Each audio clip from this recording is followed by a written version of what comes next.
Hey homemakers! Today I'm taking you along as I prepare to host an event while going through prodromal labor. So, throughout this bout of prodromal labor, I found it very helpful to keep very busy. I had lots of plans for each day that kept me vertical, which is great because that helps the baby to get in a good position and it keeps me from just lounging around and being stagnant. Which is very easy to do at this stage of pregnancy. But it also kept my mind off of the imminent labor and just how imminent it was. So by staying busy, it gave me an excuse to get ready every day, which is, that too is so easy to let slide when you constantly think you're about to go into labor. So the key to keeping busy, though, as you are in these later stages of pregnancy, just waiting for the arrival of your new baby, is to make sure that you're busy with things that can easily be canceled or dropped so that your mind doesn't hold you back from going into labor so you can actually accomplish those tasks. So if it's something that you think is so important that you will actually be held back from going into labor, don't schedule those things, obviously, if you want to go into labor. So I just had fun things on my schedule every day that I could easily cancel and, I didn't feel worried about.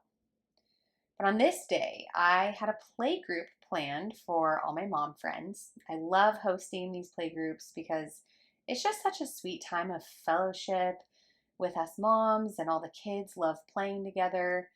There are children of all ages, and everyone gets along so well. They play, get dirty, swim, eat snacks, all while us moms get a chance to chat, drink coffee, and enjoy our time together. So, yes, the nature of these play groups is, we have a bunch of little children running around. And so, yes, the conversations are broken as we tend to the children, but it's still very much worth it. I highly recommend starting a play group if you don't already have one in place. It's just something to look forward to on a weekly basis. This year, we got 4 of us moms together to rotate who hosts each week so that we only host once a month, which is very doable. And the amount of people that we have in these play groups, it really varies. I mean, sometimes there's just like 5 moms. Sometimes there could be up to like 10 or 15, I would say. And you figure each mom has 2 to 4 children at this point. So it can get a little crazy, but yeah, just doing it once a month makes it very doable. Last year, I actually did it every week, but I had a lot less moms that I invited. So anyway, as I take you through this video about prodromal labor, I'll also discuss with you how I like to host this play group and just some logistical things that I've learned along the way. All right, so with this pregnancy, my prodromal labor started at 36 weeks. And although my entire pregnancy, I tried to prep myself and just my mindset that I would go past my due date so that I didn't get into my head when my due date came near that, I should have the baby by now. I just told myself, nope, I'm just going to go past my due date and I'm going to be totally fine with it. Then this early prodromal labor totally psyched me out. I had prodromal labor with my daughter. This must just be what my body does. I don't know. I know every labor is different, but when I had prodromal labor with my daughter, it didn't start until I want to say 39 weeks. Sometime around 39 weeks, and I didn't have her until close to 42 weeks. This time, when it started at 36 weeks, I started thinking things like, well, maybe since it's my third, my body is just ready. And well, maybe since I had a baby only last year, my baby will come early. And things like, well, we don't really know, when our conception date was anyways. So maybe I'm further along than we thought.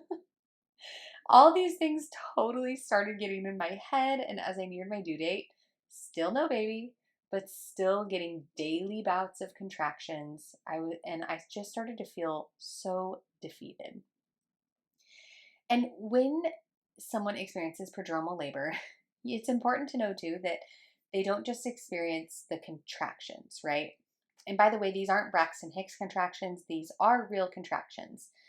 And some people who go through prodromal labor have contractions that do um, produce cervical change, and some people's don't.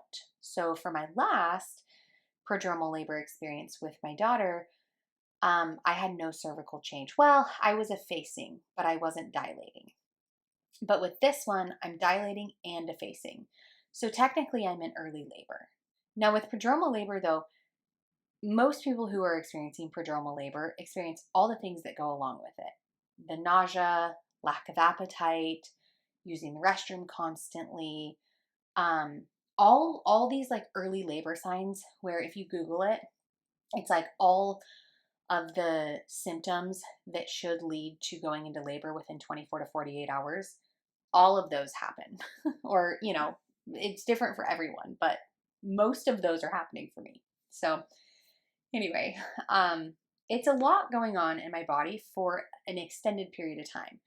So I'm on week 2, over 2 weeks, because I'm over 38 weeks now. So over 2 weeks of this prodromal labor. So anyways, I started to feel really defeated, and I decided to use my brain retraining techniques for this birth and this whole labor process. And I'm so grateful for how the Lord helped me during this time. If you don't know, I do Christian brain retraining, and I have tons of videos on this. I actually have a course about this, and I'll link a playlist below, which gives you more information. But I reframed my thinking, and I just told myself that the contractions I was feeling were getting the baby into the right position. They were preparing my body for the real deal and would make my labor easier when my time came, which was actually the case. At my 37-week appointment, I was already starting to dilate and efface, and the baby was moving down. So things were happening, which was really good. When I had, like I said, when I had prodromal labor with my second born, I was not at all dilated, even at my 41-week appointment. So that was super encouraging for me. So something that I did differently this time around is I really practiced relaxation. Since I already do Christian brain rewiring, this was already built into my routine through my Christian meditations and visualizations that I do. But I also hit the positive labor visualizations and meditations really hard towards the end of my pregnancy. The prodromal labor was also super helpful because I would use these contractions as opportunities to practice relaxing through contractions. So although the contractions that I was feeling weren't super painful, I mean, some of them were actually quite painful, but they were contractions that were very much manageable. I still was actively practicing relaxing through each one of them. Something else I did during my practice labor relaxation and during early labor is to say something like, ah, yes, this feels so good during each contraction. And you know what? They actually did feel genuinely good. Almost like a release, like something that needed to happen. Kind of like a really good sneeze. When you have a really good sneeze and you just feel so refreshed, like that was a good release. That's kind of how these contractions would feel. So I worked on trusting the Lord through the process and really bringing Him into the process during these practice sessions. And yeah, this was so great because it created a muscle memory that I could draw on when the contractions, ultimately would get incredibly strong during the active labor phase. Now, here's the key. It's so easy to think that you're going to handle contractions in a certain way when you aren't actually in active labor. So to think that you're going to do this or that or whatever, when you're actually in active labor, when that hits, and then the contractions are shockingly strong, and your body goes into a state of panic and maybe even fight or flight, and then also you've hit this hormone shift that just totally changes your brain, the way that your body reacts could be totally different than how you had practiced or how you had thought that you were going to respond to the contractions, even if you've already had, babies before. So this is when all the practice that you did before labor comes in. You hit this stage in labor and you can tell your brain to go back to the place that you've practiced all along. It may take a little bit to get to that state, but if you've laid the groundwork before, then you should have the muscle memory in your brain to get back to that place, even with everything going on in your body. The moral of the story is yes, prodromal labor is hard, but there are ways to cope and to just get through it. And you know what? It's just one of those things that some women experience. And every pregnancy is different. So, maybe if you experience it for one pregnancy, you won't for another. Or maybe that's just how your body prepares for labor. In any case, there comes a time when you just have to let go and trust God and just trust that He is doing the work in you that He needs to do to help prepare your body for labor. This is all in His hands. So, anyways, that's my little spiel on prodromal labor and how I'm getting through it. So, I wanted to just share a few tips for you when it comes to hosting. So, I have a planner that you can see in this video. I was writing in my planner and checking things off. And this is the Plum Paper Planner. I love this planner. I've talked about it before on this channel. I'll leave a link in the description. These planners are 100% customizable from like every section in the planner. And I don't know if you've ever experienced this, but when I'm looking for a planner, before I found Plum Paper, it was this whole ordeal where I was like, well, I need 6 sections because I need this, and this.